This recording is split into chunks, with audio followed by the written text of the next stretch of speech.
এই দেখেন মা ফ্রিজ খুলে রেখে গেছে আর বাচ্চা এই সুযোগে ফ্রিজের মোড়ে ঢুকছে। ঢুকে দেখেন কি করতেছে, ফ্রিজের মধ্যে বোতল আছে, এইটা আছে, এগুলো লাড়াচাড়া করতেছে। তুমি কি করতেছো? তুমি এখানে কি করতেছো? আচ্ছা, মাছ ভাজতেছো ভালো কথা, তরকারি করতেছো ভালো কথা, কিন্তু ফ্রিজ খুলে রেখেছো। দেখো ওই দেখো,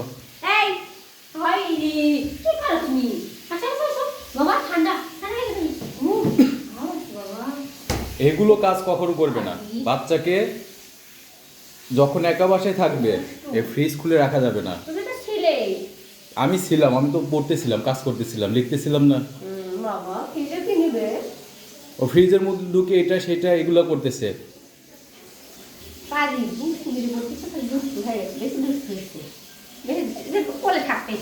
কাজ করবো না,